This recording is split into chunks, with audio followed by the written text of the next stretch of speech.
You should divorce your husband immediately." "What?" She said that and showed me a footage on a surveillance camera. This is... I was shocked when I saw the footage. For a moment, I even forgot to breathe. I can't forgive this. I mean, who could? How they can deceive me like this? I felt the anger welled up within me. That's when I promised myself that I will definitely get revenge. My name is Amber, a 39-year-old office worker. I've been married to my husband Erwin for 10 years. We had been living harmoniously as a working couple, earning a stable income. Since the marriage, we had trouble conceiving a child. Our married life hasn't been easy. There have been challenges besides the issue of having children. It happened unexpectedly. My husband was diagnosed with early-onset dementia about a year ago. At first, it was just forgetting things when we went out together. I thought he was just absent-minded. But then he started forgetting how to drive or even forgetting to go to work. And things became more unsettling. Eventually, he started asking me if dinner was ready right after we finished eating, or if the bath was ready every few minutes. Of course, it also affected his work. Because of that, I decided to have him undergo tests. I consulted Carrie, my close friend since middle school. She's a nurse, so I thought she might have some knowledge about dementia testing. She immediately arranged for her acquaintance, a doctor, to see my husband. After the examination, it was confirmed that he had early-onset dementia. I was speechless and filled with despair. I didn't know what to do or what to say. Of course, my husband is not at fault. Thinking that, I regained my strength moving forward. We have to overcome this together as a couple. I made up my mind that I would become the pillar of the family from now on. Since then, I have been working desperately. My husband quit his job. We arranged for a caregiving service for him during the day. If you give it your all, you'll get results. In this past year, I was promoted to department manager. My salary increased significantly, and I could easily afford the cost of my husband's care. During that time, the hospital where we used to go for regular checkups closed down. I wasn't sure why, but rumor has it that it was mismanagement, embezzlement. Whatever the case, I wasn't sure. Carrie had referred to this hospital. I was at a loss. I was pretty disappointed because my husband and I were just getting used to this hospital. Besides, I had to find another good hospital for my husband's examination. I was also getting pretty busy at work, so I was always on edge. I didn't want to bother Carrie again, so I couldn't talk to her about it. Spending each day with a sense of urgency, my husband's symptoms seemed to be getting worse day by day. I felt like suffocating every morning when I woke up. At that time, I received a message from my best friend Sarah, who had returned to the country saying she wanted to meet. It was like a helping hand. Just the fact that I can meet someone I can talk to. Amber! Long time no see, honey. Sarah, here. Good to see you. You've got a Latina vibe going on, huh? Huh, really? I've been living with my Brazilian boyfriend for a while, so maybe that's why. We broke up a couple months ago, though. Oh, sorry, honey. No, I'm okay, really. Besides, I was invited to work at a university hospital here, so I decided to come back. Sarah is a doctor and has been moving around overseas. Sarah and I grew up almost like sisters because we lived next door to each other when we were kids. We were both only child, so we were always together at school and after school. Growing up, Sarah was like my family to me, and I could talk to her about anything. We would often stay up late talking about boyfriends, schoolwork, and such.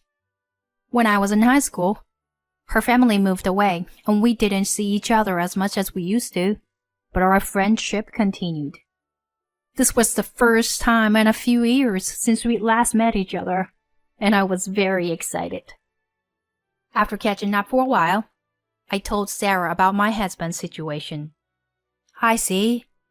If you were looking for a hospital for regular checkups, how about the one where I work? I can introduce you to a good doctor. Really? That would be incredibly helpful. Please, I'd appreciate it. A few days later, Sarah sent the necessary documents to my house. Orwin, from now on, we'll be doing regular checkups here, okay? I said that and placed the documents in front of my husband. For a brief moment, I noticed the surprised expression on his face.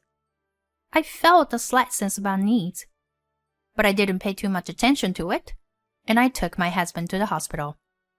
Wait, Carrie? Amber? What are you doing here? Does this happen to be your workplace? I asked Carrie, who was wearing a nurse's uniform. Yes. Didn't I tell you? I work at this university hospital.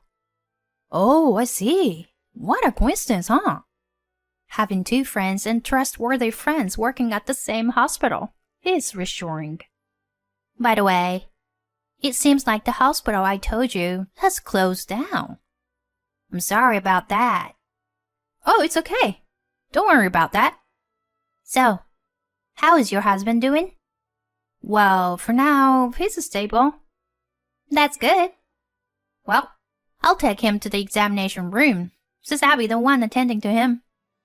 Okay, thank you. Carrie said that and headed to the examination room with my husband. I decided to go to the nearby cafe to pass the time. Amber? I turned around and saw Sarah standing there. Oh, hey, Sarah. Sarah, you look great in a white coat. It's the first time I've ever seen you like this. But it suits you. Despite my comment, Sarah had a stern expression on her face for some reason. Then she suddenly said something unexpected to me. Amber, you should divorce your husband immediately. Huh? Why all of a sudden? What do you mean by saying we should get a divorce? I don't understand at all. What do you mean? I mean, why should I? Yeah, you see, actually, I saw it. You saw? So what? Your husband. I saw the nurse and your husband going into a room that only authorized personnel can enter. Nurse? Oh, you mean Carrie? Anyway, I didn't recognize her. But it's not a place for taking patients, so I got curious and followed them. I couldn't see much inside, but I could hear their voices. Well, you know, those two seem to be having a, intimate relationship. But what? That's... No. Because Erwin has dementia. And that nurse is my close friend. Huh? In fact, Sarah and Carrie don't know about each other. Hey, Amber, is it true that your husband has dementia? What? There have been cases where they pretended to have one, you know? It happens more often than you think. I couldn't believe her words. Could it be that everything was just an act? But I couldn't imagine Sarah, the doctor, lying. And she had no reason to lie to me. I didn't know what to believe anymore. Sarah said she would keep an eye on things and went back to work. After a while, Carrie and my husband returned. We're done with the regular checkups. I'll mail you the documents later. Oh, okay. From then on, I spent my days feeling unsettled. I even confirmed with the caregiver, who mentioned that my husband indeed showed symptoms and made remarks consistent with dementia. However, at that moment, the caregiver seemed to remember something. Oh, now that I think about it, When I arrived at your house, your husband was on the phone. The way he was speaking was very clear and confident. I see. Thank you for letting me know. As my doubts grew stronger, I received a call from Sarah. I immediately went to the cafe she mentioned. Take a look at this. Saying that, she showed me a video captured by a surveillance camera. This can't be true. Watching the footage, I was shocked. It showed Carrie and my husband engaging in intimate acts in various rooms of the hospital. It was making rumor recently. There were reports of rooms being found dirty, even though they were supposed to be cleaned. So, I reported it to the police, saying it might be a case of foul play. I managed to get access to the surveillance footage. I'm sorry for showing you this kind of video. No. I appreciate it. You've given me solid evidence. With this, I have no more doubts. I was filled with anger towards my husband and Carrie.